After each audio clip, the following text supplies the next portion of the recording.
안녕하세요, 김호준입니다.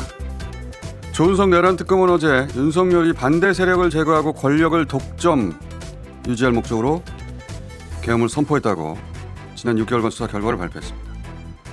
반대 세력 제거하고 권력을 독점 유지한다. 한마디로 독재죠. 예산 삭감, 부정선거, 입법 독주 다 핑계였고 실제로는 독재하려고 한 것이다. 그런데 김건희 씨의 계엄 관여는 찾지 못했다고 했습니다. 내란 특검 고생하셨고 박수를 보냅니다. 그러나 김건희 씨 계엄 관여는 다시 수사해야 한다. 김호준 생각이었습니다. 점선은 힘들다 권민정입니다. 오늘은 어디 오십니까? 분덕한머입니다. 생각해보니까 저희 오랫동안 협찬해주고 있는데 네. 협찬사에 한 번도 도움을 준 적이 없는 것 같아가지고 일부러 제가 이름을 말하라고 물어보는 겁니다. 자, 권한은 한때 정치 저관여층이었다가 6개월째 매일 내란 소식을 다뤘던 사람으로 김건희 씨가 계엄에 관여 안 했다고 생각하십니까? 했다고 생각하십니까? 무조건 했다고 생각합니다. 그 이유는 내가 조금 이따 물어보기로 하고 다른 이야기 하기 전에 국힘에서 그 뉴스공장 모니터링 한다는 뉴스가 있었어요. 예. 최고위원 중 한 분이 한 말이라고 하던데 이분 이제 신임 지도부라서 그동안 어떻게 했는지 잘 모르시는 것 같아요. 그 이전에 왜 안 했을 거라고 생각하시죠? 예. 윤석열 정부 시절에 저를 왜 그냥 뒀을 거라고 생각하시는지.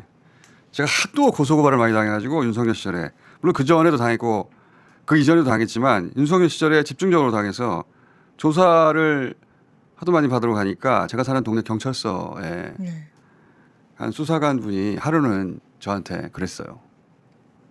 이사 가시면 안 되냐고. 너무 힘들다고. 네. 자, 저희 방송 보시는 국힘 모니터링 팀 지금도 보고 계신지 모르겠는데 가끔 좋아요 눌러주시고요. 예, 슈퍼챗도 마다하지 않습니다. 예, 수고들 하십시오. 자, 조은석 특검이 직접 수사 결과 브리핑했어요. 그렇습니다. 어제 오전 10시 서울 고검청사에서 내란 특검이 6개월간의 수사 결과를 직접 발표했습니다. 자, 우선 이 결과 발표 들어볼 텐데 이 계엄의 목적 부분에서 말하는 대목 들어봅시다. 윤석열 등은 2023년 10월 전부터 비상계엄을 준비했고 군을 통해 무력으로 정치활동 및 국회의 기능을 정지시키고 국회를 대체할 비상입법기구를 통해 입법권과 사법권을 장악한 후 반대 세력을 제거하고 권력을 독점 유지할 목적으로 비상계엄을 선포한 사실을 확인하였습니다. 수사를 해봤더니 반대 세력 제거, 권력 독점 유지 이게 독재예요. 독재. 예, 독재하려고 경험했다. 내란 특검의 가장 중요한 성과는 제가 보기엔 바로 저 대목이라고 봅니다. 누구를 구속하고 기소하고 이것도 물론 중요한 성과인데 이 계엄의 성격을 어떻게 정리하느냐 그 임무를 제대로 수행해냈다. 자, 그리고 그 시기는 총선 후로 잡되 총선 결과 상관없이 계엄하기로 했다. 이 대목도 들어봅시다. 특검은 김용현과 수시로 만나면서 계엄을 준비한 전 정보사령관 노상원으로부터 입수한 수첩과 방첩사령관 여인영의 휴대폰 메모 등 객관적 밀접 자료와 관련자들의 진술을 통해 2024년 4월 제21회 총선 훨씬 전부터 윤석열은 김용현과 김용현은 노상원 그리고 여인영과 비상계엄을 순차 모의하고 준비해온 사실을 확인하였습니다. 윤석열과 김용현 등은 비상계엄 시기를 총선 후로 확정한 후 총선 결과에 상관없이 비상계엄을 결행하되 그 방법을 어찌할 것인가 등을 논의하였고. 자, 노상원 씨가 법정에서 일단 지금 이 발표는 시기를 총선으로 확정했고 총선 결과 상관없이 하기로 했다. 계엄을 이 내용인데 노상원 씨가 법정에서 총선에 관한 메모가 수첩에서 나오니까 이게 뭐냐고 묻자 총선에서 이겨서 법적 기반 구축하고 계엄했어야 한다는 의미다. 이런 말을 한 적이 있거든요. 잠깐 들어봅시다. 다시. 총선 이후에 상황을 봐서 총선 승리하고 나서 법적 기반을 구축 후에 뭐 이런 것을 계엄을 하든지 했어야. 자, 저 말을 한 적이 있는데 저 말은 좀 이상한 말이에요. 총선에서 이긴다고 계엄의 합법적인 요건인 전쟁이나 사변이 저절로 일어납니까? 아니요. 아니잖아요. 그런데 총선에서 국힘이 과반 이상을 차지했다면 윤석열이 계엄을 선포했을 때 국힘의 의원들이 국회로 민주당 의원들이 달려가서 담장을 넘었듯이 넘었을까? 그리고 결국은 계엄 해제를 했을까? 계엄과 싸워서 총선에서 국힘이 과반 이상이었다면 계엄 선포에도 계엄 해제 안 했을 겁니다. 추경하는 거 보세요. 안 했을 거예요. 그러니까 민주당이 그 말이거든요. 총선에서 과반을 차지했으면 계엄해도 그게 저절로 합법이 됐을 것이다. 그러니까 나중에 민주당이 뭐 입법 폭주를 해가지고 예산을 삭감해가지고 뭐 어쩌고저쩌고 계엄을 했다. 이건 전부 다 총선에 져서 계엄을 했다는 말이기도 한데 전부 다 거짓말인 거예요. 입만 열면 거짓말. 총선에서 국힘 과반 이상이었으면 우리는 지금 계엄하에 있었다는 얘기입니다. 예. 지난 총선은 그런 의미에서 우리 모두의 운명에 걸렸던 선거였던 거예요. 예. 몰랐는데 지나고 보니. 자, 그런데 이제 총선에서 민주당 압승했고 그러자 계엄 명분을 이제 억지로 만들어내야 했던 거예요. 그래서 북한 도발을 유도하려고 했다는 것이다. 이 영상도 봅시다. 적 행동이 먼저임, 전시 또는 경찰력으로 통제 불가 상황이 와야 함, 단기간에 효과를 볼 수 있는 천재 이루의 기회를 찾아서 공략, 불안정 상황을 만들거나 또는 만들어진 기회를 잡아야 체면이 손상되어 대응할 수밖에 없는 타겟팅 등 여인영의 휴대폰 메모와 관련자들 진술을 통해 윤석열, 김용현, 여인영이 비상계엄 선포의 명분을 만들기 위해 북한의 무력 도발을 위할 목적으로 2024년 10월부터 다양한 비정상적 군사작전을 실행한 사실을 확인할 수 있습니다. 자, 한마디로 총선에서 국힘이 가반이 아니었기 때문에 전쟁 날 뻔했다는 거예요. 하마터면. 내란 세력은 실제 그런 계획을 했고 실행에 옮긴 자들입니다. 그래서 저는 사형에 처해야 된다고 계속 말하는 거예요. 자기 권력을 위해서 한두 사람도 아니고 전쟁을 일으켜서 수천 명, 수만 명, 어쩌면 수십만 명이 죽을 뻔한 그런 전쟁을 일으켜 한 자들 아닙니까? 사형 선고가 마땅하지 그러면. 자, 그리고 계엄 성공하면 그 다음에 어떻게 하려고 했느냐 이 대목도 좀 들어봅시다.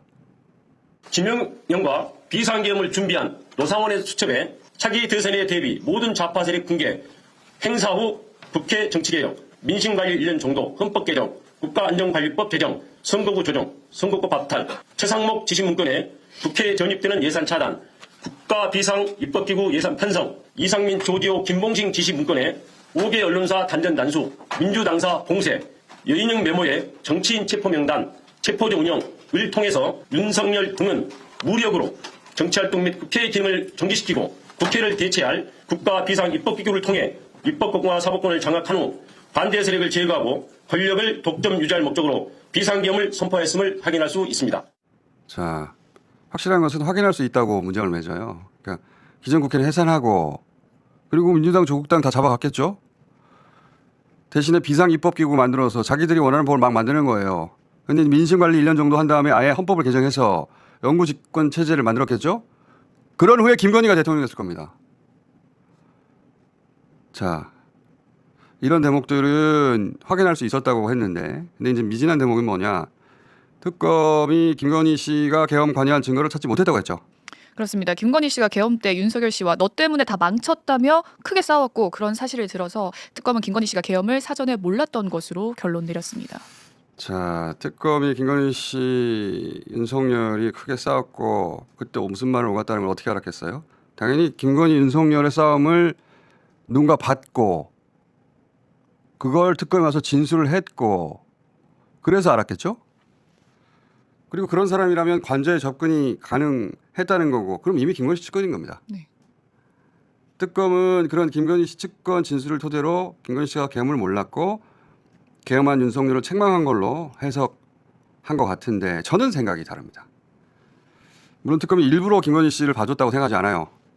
근데 저는 김건희 씨가 어떤 사람인가 하는 매우 특수한 전제가 빠져서 나온 결론이라고 생각하는데 김건희 씨는 매우 특수한 케이스입니다. 인생 전체가 거짓말로 점철되어 있는 사람이에요. 기본적인 경력, 인생 스토리, 그 기본 골격이 거짓말이에요. 줄리 이야기는 제가 꺼내지도 않겠어요. 학력이 뭐 다 가짜인데 근데 그런 김건희 씨가 계엄 실패 후 자신의 계엄 관여를 수사할 것이 뻔한 상황에서 가장 먼저 했을 일이 뭐냐. 수사가 들어올 테니까 자기 알리바이를 위해서 그런 식으로 싸우더라. 이런 대사를 치며 라고 누군가에게 진술을 미리 준비시키는 것부터 했을 것이다. 윤석열이 묻지도 않았는데 계엄 직후부터 김건희를 몰랐다고 말을 했던 것처럼 또는 뭐 김건희 씨 집사가 잔고 위조를 하고 나서 법정에 나와서 묻지도 않았는데 김건희 씨를 몰랐다고 말을 했던 것처럼 김건희 씨 사건을 따라가다 보면 김건희 씨는 자기가 연루된 사건이 터지면 가장 먼저 하는 게 나는 몰랐다고 해라. 라는 말을 그 관계자에 시키는 그걸 가장 먼저 합니다. 이거는 이 사건만 보면 안 되고 김건희 씨가 그동안 네. 해왔던 패턴과 행동을 봐야 돼요. 그리고 계엄 당일날 그 성형외과 네. 다녀왔다고 하는데 그 사람이 주치의예요. 얼마든지 관저로 부를 수 있습니다. 그런데 굳이 그 병원으로 가요. 일부러 기록을 남기면서 눈에 띄려고 한 것이다. 알리바이용으로. 저는 그렇게 해석합니다. 그러니까 김건희 수사할 때는 김건희 씨가 머리를 굴리는 방식을 먼저 정확하게 인지하고 해야 하는데 자, 또 예를 들어 볼게요. 네. 얼마나 거짓말을 잘하는지. 첫 나토 순방 때 네. 목걸이 문제가 되니까 그 목걸이가 문제가 된 첫 순간부터 바로 거짓말을 시작했죠. 그 이후로 3년간 얼마나 많은 거짓말을 했어요. 그럼 되짚어 볼까요? 네. 첫 번째는 현지에서 빌렸다라고 했고요. 두 번째는 지인에게 빌리고 두 번째 필요 없고 쭉쭉 얘기해봐요. 네, 그냥. 소상공인에게 구입을 했고 친구 엄마에게 빌려줬다. 모조품이다. 친오빠에게 사줬다가 다시 빌렸다. 오보다. 모친 환갑 선물로 홍콩에서 모조품 샀다. 이런 식으로. 저 수많은 버전들 저 전부 다 거짓말이었어요. 근데 네.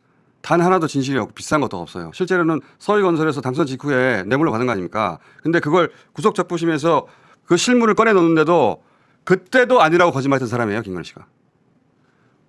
김건희 씨에게 거짓말은 평생의 생존 기술 같은 겁니다. 평생 연마해온. 그래서 계엄 직후 김건희 씨가 계엄을 몰랐다더라 하며 나온 김건희 씨 주변 진술은 다 김건희 씨가 시킨 거짓말이라고 의심하고 간주하고 수사해야 된다. 저는 그렇게 생각합니다. 게다가 제가 계엄 직후에 받았던 제보 중에 하나가 김건희 씨가 계엄 성공으로 통일 대통령 되려고 했다는 것에 비춰보더라도 그렇고 그리고 중앙일보가 취임 1년 취재기사 취임이 아니라 계엄 1년 취재기사 보면 그런 말 나오잖아요. 윤석열은 그런 일을 혼자 할 위인이 못 된다. 그렇습니다. 당시 중앙일보 기사에 따르면 용산 참모였던 H씨가 윤 전 대통령은 말이 엄청나게 많고 입이 가벼운 사람이다. 김 여사 모르게 계엄을 할 수 있는 사람이 절대 아니다고 단언했다고 합니다.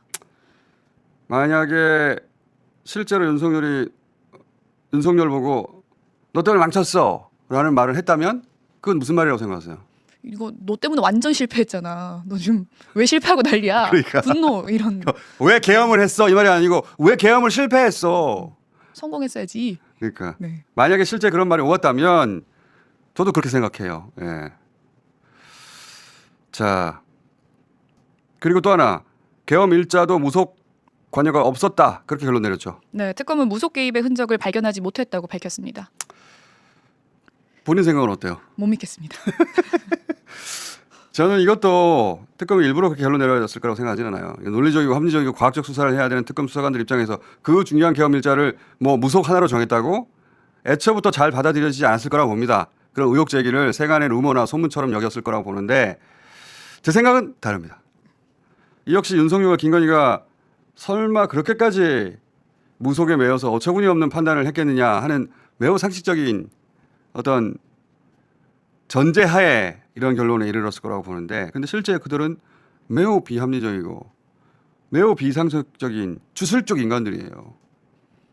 멀리 갈 것도 없어요. 대선 때 토론할 때 손에 왕자 쓰고 나왔잖아. 손에 왕자 저거 누가 써준 거라는데 거짓말이에요. 왕자 쓰고 토론에 나간 거예요. 왕 되려고. 윤석열이 검사 시절 기자들한테 이런 말을 했다고 내가 기자한테 들은 이야기예요. 영험 있는 스님 좀 소개해달라고. 왜 그런 스님이 필요하냐. 압수수색도 나를 받아서 했던 사람입니다. 그리고 압수수색하는 날이면은 꼭 특정 가방을 들고 나갔다고 해요. 그게 이제 매형이 선물한 가방인데 그 가방 때문에 자기가 사시 패스를 했다고 생각하고 그 가방을 꼭 들고 나갔다고 그 시절에 함께 근무한 검찰 출신들로부터 들었던 얘기입니다. 멀리 갈 것도 없고 그런 사람이에요. 그리고 언론에 보도된 사례도 있잖아.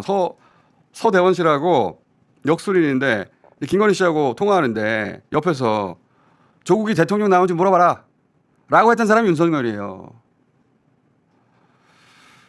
그리고 중앙일보 계엄 일주기 그 취재 굉장히 잘한 기사인데 무속이 그날을 결정했을 거라는 또 측근의 이야기가 있잖아요. 장관 지냈던 사람이. 저는 윤석열 김건희는 무속의 도움 없이 계엄과 같은 중대한 결정을 절대 내릴 수 없는 사람이라고 저는 봅니다. 그래서 특검 이기는 김건희 내란 관여 그리고 무속의 역할을 그런 특수한 전제하에 재수사해야 한다고 주장하는 바이고. 자 그리고 노상원 얘기로 좀 넘어가 봅시다. 어제 내란 특검 1호 기소였던 노상원 1심 선고가 있었어요.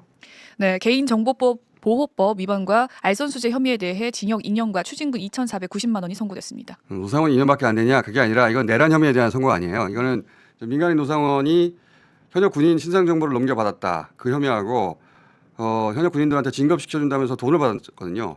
그 청탁 혐의에 대해서 기소됐는데 그 두 가지로 징역 2년이 나온 겁니다. 자, 그리고 내란 특검의 마지막 기소도 이 사건 관련이에요. 그렇습니다. 지난 13일 노상원에게 국군 정보사 요원 명단을 넘긴 김용현 전 국방부 장관을 군 형법상 군기 누설 및 개인정보보호법 위반 혐의로 추가 기소했습니다. 이게 마지막 기소인데 그러니까 내란 특검이 남긴 또 하나의 핵심 과제가 김건희에 이어 전 노상원이라고 보는데 자, 노상원 수첩이 어디서 언제 압수됐어요? 2024년 12월 15일 경기 안산시 상록구에 있는 노상원 전 사령관 거주지이자 자신이 운영하던 점집을 특검이 압수수색했습니다. 이게 정확한 위치는 책상 위라고 알려져 있거든요. 노상원 그 거주지의 책상 위에서 압수했다. 이게 굉장히 이상한 뉴스예요. 노상원 체포된 게 12월 15일이잖아요. 네. 그러면은 계엄 실패하고 무려 11일이 지났습니다. 얼마든지 그 수첩을 없앨 수 있었어요. 그 수첩은 계엄 성공할 때 필요한 수첩이에요. 그렇잖아요. 네. 실패한 이상 자기 죄를 숨기기 위해서 없애버려야 하는 거예요. 그 수첩은. 네. 근데 책상 위에 뒀다가 압수됐다? 법정에서 김계리 변호사가 그 수첩 중요하지 않은 거죠? 라고 말할 기회를 주는데도 중요하지 않다는 말을 안 하고 까먹었다고 말해요. 그 대목 잠시 다시 봅시다. 이 수첩이 12월 15일 날 체포될 당시에 증인의 집 책상 위에 있었다라고 증언하셨잖아요. 만약 이 수첩이 그런 뭐 내란 목적 살인 예비 내지는 계엄과 관련해서 뭐 중요한 비밀이 기재된 문건이었다면 증인이 소중하게 보관을 하고 몸에 지니고 있거나 아니면은 폐기를 하거나 그랬어야 하는 거 아닌가요? 그러니까 저도 그걸 까먹었는데 어쨌든 수사 과정에서 자, 됐어요. 여기까지 들읍시다. 수사관이 책상 위에 자, 노상원은 그냥 까먹었다고 하잖아요. 저는 노상원 씨가 그 수첩을 압수되라고 일부러 책상 위에 둔 것이라고 봅니다. 왜 그랬냐? 두 가지 이유가 있을 거라고 추정하는데 첫째는 자기 책임을 축소하려는 의도. 그러니까 김용현이 벌써 전날로부터 일주일 전에 12월 8일 새벽에 스스로 자수했어요. 그리고 윤석열은 전날 하루 전에 12월 14일 탄핵 소추가 됐어요. 이제 곧 자신의 차례입니다. 그럼 뭘 가장 먼저 생각했을까요? 인간의 본성상 자기 책임을 어떻게 하면 줄일까? 이걸 생각하게 돼 있죠. 저는 그게 수첩이라고 봅니다. 이 수첩은 제가 진작부터 오늘 초부터 주장했었는데 이 기자 수첩이라고 하는데 이런 수첩은 뭔가 받아 쓰는 용도로 쓰는 거예요. 네. 그러니까 내용도 실제로 보면 전부 다 급하게 흘려 쓴 거거든요. 네. 메모 전체가 급하게 흘려 쓴 거예요. 이거는 차분하게 본인 생각을 정리한 게 아니고 누군가 회의한 내용 또는 누군가 지시한 내용을 현장에서 바로 받아 적은 것이다 라고 제가 진작부터 주장했었는데 그러니까 나는 지시를 받은 거다라는 매우 중요한 증거물인 거예요 이게. 네. 그래서 없애는 게 아니라 오히려 압수하라고 책상 위에 도와둔 것이다. 두 번째, 동시에 노상원은 육사 수석 출신입니다. 별 2개 때 성추행으로 불명예 제대해요. 엘리트 군인에서 하루아침에 성추행범이 된 거예요. 그런데 김용현이 계엄 해제된 후에 상원아 이제 어떡하냐고 물었던 계엄의 실질적인 기획자. 나는 그 정도 실력이 있는 사람이라는 거를 이참에 세상에 알리고 싶은 욕구도 있었을 거라고 저는 봅니다. 그래서 김계리 변호사가 이게 아무것도 아니라고 말하라고 기회를 주는데도 그 말을 안 하죠. 왜냐하면 그 수첩은 중요한 겁니다. 누군가 지시했다. 그리고 나는 이런 중요한 기획을 했다. 두 가지를 동시에 드러내는. 그래서 저 수첩은 일부러 압수수색 되라고 내놓은 거예요. 그게 굉장히 중요한 증거예요, 저게. 근데 이 수첩에서 가장 사람들 놀라게 한 게 수거 아닙니까, 수거. 네. 네. 사람들을 죽이려고 하는 계획이 있었다. 제가 처음에 국회 가가지고 한동훈 사살설 저 수첩이 나오기 전이에요. 증언한 바가 있는데 그 짧게 다시 한번 봅시다. 계엄 직후 어떻게 피신했습니까? 제가 처음 받은 제보는 체포조가 본다가 아니라 암살조가 가동된다였습니다. 지금부터 말씀드릴 내용은 그 사실관계 전부를 다 확인한 것은 아니라고 전제하고 말씀드립니다. 감안해서 들어주십시오. 1. 체포되어 이송되는 한동훈을 사살한다. 2. 조국, 양정철, 김어준 체포되어 후송되는 부대를 습격하여 구출하는 침입을 하다 도주한다. 3. 특정 장소에 북한 군복을 매립한다. 4. 일정 시점 후에 군복을 발견하고 북한의 소행으로 발표한다. 저때 받았던 제보 핵심 한마디로 북한군으로 위장해서 한동훈을 죽인다 이런 스토리 라인인데 얼마 전에 알자지라에서 저를 취재했어요. 그래서 다른 거는 다 객관적으로 잘 다뤘는데 이 대목은 거짓으로 판명했다고 이렇게 해석했던데 알자지라에 좀 누가 알려주세요. 거짓으로 판명한 게 아니고 발음이 개꼬입니다. 거짓으로 판명한 게 아니라 거꾸로 진실로 판명되어 가는 중이라고. 네. 누군가 중간에 알자지라 조사원이 저를 싫어하는 분이 있었든지 자문을 알려준 것 같은데 제가 그 증언하고 얼마 후 한동훈 본인도 같은 맥락을 주장을 했어요. 잡히면 죽는다고. 그리고 본인 책자에도 그런 내용이 있어요. 체포되면 죽을 수도 있다고. 그런 말을 들었다고 그날. 그리고 최근 중앙일보 기사에도 보면 한동훈이 그날 죽는다는 걸 대통령실 일부는 미리 알고 있었던 정황이 나오죠. 한동훈도 끝났어. 그리고 우리 방송에 최근에 나온 이로시자 오혁진 기자도 그날 동원됐던 HID로부터 한동훈 사살설을 들었다고 하죠. 그 영상 잠깐 봅시다.